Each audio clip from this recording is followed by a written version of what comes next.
আমাদের ডিউটিসগুলো ফুলফিল করি। ডিউটিসটা আমি খুব ভালো করে জানি যে খুব সহজ না, সামনে অনেক কঠিন পথ আসবে। আমরা ভুল করব, ভুল থেকে শিখব, রাইট কাজ করব, এটাই আমাদের করা উচিত, আর আমরা তাই করব। বাট ক্রিকেটের উপরে কোনো ধরনের কোনো স্যাক্রিফাইস করা হবে না। প্লেয়ারদেরকে যতটুকু রেসপেক্ট করার দরকার, not only the current cricketers, all the ex cricketers, every stakeholder in Bangladesh cricket will be respected, যেটা লাস্ট হয়তো বা 1-1.5 বছরে এখানে একটু ঘাটতি ছিল। ওদের স্বপ্ন পূরণে পাশে থাকতে পেরে আমরা গর্বিত। এই জিনিসগুলো আমাদের ঠিক করতে হবে। আমি আপনাদেরকেও একটা জিনিস রিকোয়েস্ট করব, অনেক ধরনের আলোচনা হয়েছে, অনেক ধরনের কথা বলা হয়, সব কিছু হয়।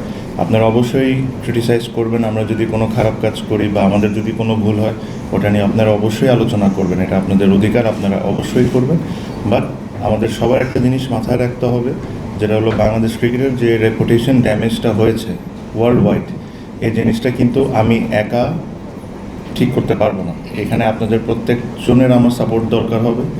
আর প্রত্যেকজন আই এম শিওর যেখানে এই রুমের মধ্যে এমন কেউ নাই যে চায় না যে বাংলাদেশ ক্রিকেটকে ওয়ার্ল্ড ওয়াইড পজিটিভলি দেখুক। আই এম শিওর প্রত্যেকজন জার্নালিস্ট, প্রত্যেকজন যারা বিসিবিতে কাজ করেন, ডিরেক্টরস, প্লেয়ার্স, এভরিওয়ান।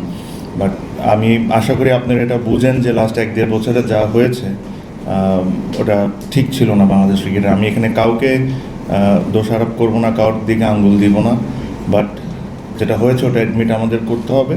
আর আমাদের যদি এই জায়গা থেকে বের হয়ে আসতে হয়, এটা আমার পক্ষে একা করা সম্ভব না, এটা আপনাদের সবার সাপোর্টটা আমার দরকার হবে।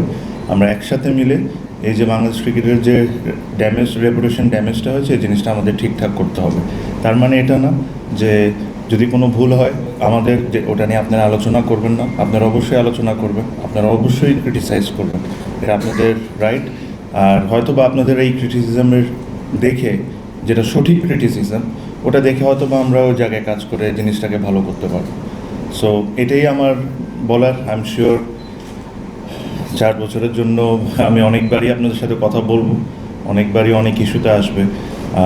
আমার প্ল্যানস কী কী আমি টাইম টু টাইম আপনাদেরকে জানাতে থাকবো।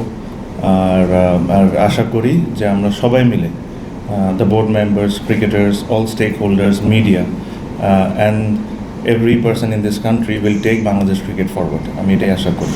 আচ্ছা, প্রথমে আমি একটু ভাইস প্রেসিডেন্ট নিয়ে জিনিসটা একটু ক্লিয়ার করি। জিনিসটা অ্যাকচুয়ালি আমি প্রস্তাব দিয়েছিলাম বোর্ডে।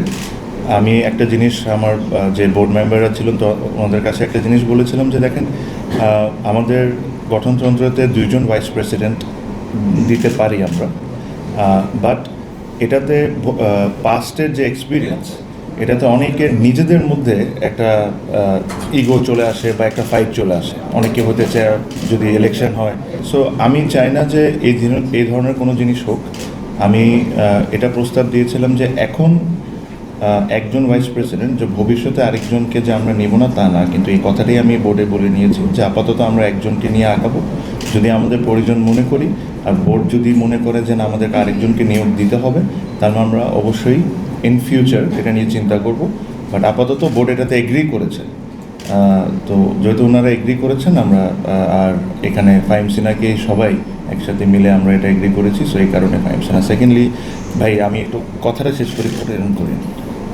সো সেকেন্ড যে কোয়েশ্চেনের কথাটা আপনি বলেছেন, অবশ্যই যে অনেকে অনেক ধরনের ট্যাগ দিচ্ছে, এটা অবশ্যই তাদের ব্যক্তিগত অপিনিয়ন। দেখি বাপের দোয়ার থেকে ক্রিকেটের দোয়া করতে পারি কি পারি না ভবিষ্যতে। আমি যেটা বললাম যে টাইম টু টাইম আপনারা স্টেপ বাই স্টেপ আমার প্ল্যানস, আমার ইচ্ছা কী কী, ওগুলো আপনাদের সাথে শেয়ার করব। কিছু কিছু কাজে অ্যাডক কমিটিতে থেকে আমি প্রসেসগুলো স্টার্ট করে দিয়েছি, ওগুলো আশা করি এখন দ্রুত ওগুলো শেষ করে নিতে পারবো। আর আজকে সকাল 9টা, 9:30 থেকে আমি এখানে আমি এক্সস্টেড একদম। সো আজকে আমার প্ল্যানস যদি নিয়ে শুরু করতে চাই, এটা অনেক লম্বা চলে যাবে, but I promise you everything that I do or every step that I take, আপনারা অবশ্যই জানবেন, because I believe you are a big part of the whole ecosystem. But আপনারা যদি আমার স্টেটমেন্টগুলো একটু মনে করে দেখেন, আমার মেইন কমপ্লেন্টসটা ছিল একসাথে বসে 30-40 জন মিলে ই ভোট করা। That was my main concern. E voting, যদি আপনার ই ভোট আপনি নিজের বাসার থেকে বসে করেন, দ্যাট ইজ ফাইন, হ্যাঁ। বাট আপনারা যদি একসাথে 20-30 জন বসে একটা লিস্ট মাধ্যমে যদি এটা করেন, it is somehow it's unfair. But e voting গঠনতন্ত্রতে আছে, ইট ডিপেন্ডস অন ইন্ডিভিজুয়ালস যে how you are going to use it. আমি যেটা বললাম, যেটা আসলে আপনি কি চিন্তা করেন বা আমি কি চিন্তা করি এটা ম্যাটার করে না। বোর্ড মনে করেছে যে এখন আপাতত একজন থাকতে হবে, আর বোর্ডের প্রত্যেকটা মানুষ এটার জন্য হাত তুলে জিনিসটাকে সমর্থন দিয়েছে। So it really doesn't matter what I think or what you think. Board has decided that this is way we are going to forward and we'll go forward that way. Again, আমি আপনাকে আবারও বললাম, এটার মানে না যে আমরা ভবিষ্যতে আরেকজন নিব না। ওটা ক্যাটাগরি 2 থেকে হতে পারে, ক্যাটাগরি 3 থেকে হতে পারে, যে কোনো ক্যাটাগরি থেকে হতে পারে। যদি ওটা প্রয়োজন হয় তাহলে আমরা অবশ্যই নিব। এটা নিয়ে ছোট যদি আপডেট দিই, বেশ কয়েক বছর আগে পপুলাস নামের একটা কোম্পানি এটাকে ডিজাইন করা হয়েছিল, স্টেডিয়াম সহ হাই পারফরমেন্স সেন্টার। আমি যখন দায়িত্ব পাই তখন আমি ডিজাইনটা দেখি, ডিজাইনটা আমার কাছে খুব বেশি পছন্দ হয়নি। তো আমরা একটা বড় অ্যামাউন্ট অফ মানি তাদেরকে পে করেছি, আরও কিছু পেমেন্ট পেন্ডিংও আছে।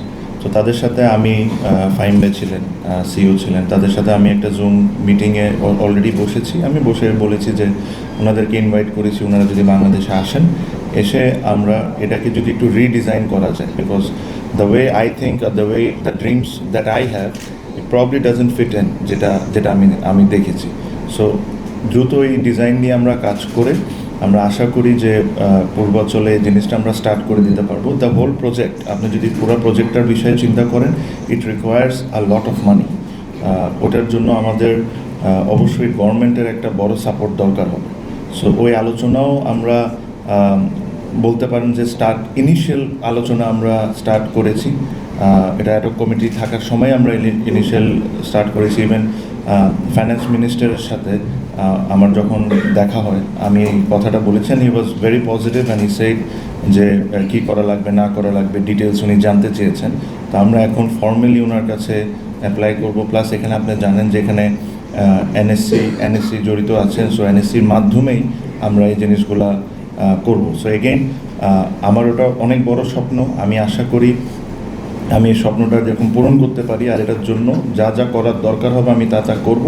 বাট এগেন এটার জন্য আমাদেরকে গভর্নমেন্টের একটা অনেক বড় সাপোর্ট লাগবে। হ্যাঁ, ইনিশিয়ালি হয়তো বা বিসিবি ফান্ডিং করে আমরা স্টার্ট করতে পারি, বাট এটাকে যদি পুরোপুরিভাবে শেষ করতে হয় আমাদের গভর্নমেন্টের অনেক বড় সাপোর্ট দরকার হবে। প্ল্যানস আর স্বপ্ন অনেক বছর ধরেই ছিল, ডিউরিং ইভেন মাই প্লেইং টাইমস। আমি হয়তো বা প্রেসিডেন্ট হব এটা এভাবে করে না, বাট উইথ টাইম আমার কাছে মনে হয়েছে যে হয়তো বা আমি জেলে এই জায়গায় ডিফারেন্স আনতে পারবো, যেটা আমাকে এখন প্রমাণ করতে হবে। সো এটা একটা প্রসেসের মধ্যেই ছিল। সো টাইম টু টাইম এই জিনিসটা নিয়ে করেছি। Was year and half was extremely challenging. আমি নিজের মুখে আর বললাম না যে what I have to go through, but তারপরও আল্লাহ has been extremely kind. And এখন যা হয়েছে ওই সব নিয়ে আসলে যত বেশি আলোচনা করবো ওটার কোনো ভ্যালিউ নেই। আমি আশা করি যে স্বপ্ন আমি দেখেছি, যে কারণে আমি লাস্ট 1.5 বছর 2 বছর তার আগের থেকেই একটা জার্নিতে ছিলাম, ওই জার্নিটা আমি এখন ফুলফিল করতে পারি। এটাই হলো সবচেয়ে বড় কথা, যে 4 বছরে যে দায়িত্ব আছে, 4 বছরে এমন কোনো কিছু করে দিয়ে যেতে পারি বাংলাদেশ ক্রিকেটে। সো এটা যেরকম বাংলাদেশ ক্রিকেটের জন্য বেনিফিটেড। ফিলিং অবশ্যই ভাই, মানে ইট ইজ এ রেসপন্সিবিলিটিস। ফিলিংটা মানে I don't have any extra feeling যে আমি কিছু হয়েছে বা বড় কোনো কিছু হয়ে গেছে। আমার কাছে মনে হয় যে এটা একটা ম্যাসিভ রেসপন্সিবিলিটি। আর যেহেতু টাইম টু টাইম এসব নিয়ে আমি অনেক কথা বলেছি, আমি বলেছি যে আমি এটা করতে চাই, ওটা করতে চাই। And this is a time where I prove myself to everyone. দেখেন, আমি যে ক্যাটাগরি থেকে নির্বাচন করেছি, আমি ওই ক্যাটাগরিতে আমার কাছে মনে হয় যে প্রচণ্ড পরিমাণ কন্টেস্ট হয়েছে। আপনি দেখেন যে একজন এক ভোটের কারণে ডিরেক্টর হতে পারেনি। আমরা এটা বুঝতেছিলাম। আমি আবারও একটা জিনিস বলি, আজকে বলতে পারি, আমাকে বিভিন্ন জন বিভিন্ন সময় বলেছে যে আমরা প্যানেল ডিক্লেয়ার করি। আমরা কেন না একটা প্যানেল ডিক্লেয়ার করি? আমি যদি প্যানেলটা ডিক্লেয়ার করে দিতাম হয়তো বা একদম অ্যাবসোলুটলি ওয়ান সাইডেড হয়ে যেত, হয়তো বা এগেইন। বাট আমি এই কারণেই কোনো সময় প্যানেল ডিক্লেয়ার করতে চাই নাই, বিকজ এখানে 16 জন ক্যান্ডিডেট ছিল and I wanted to give everyone a fair chance.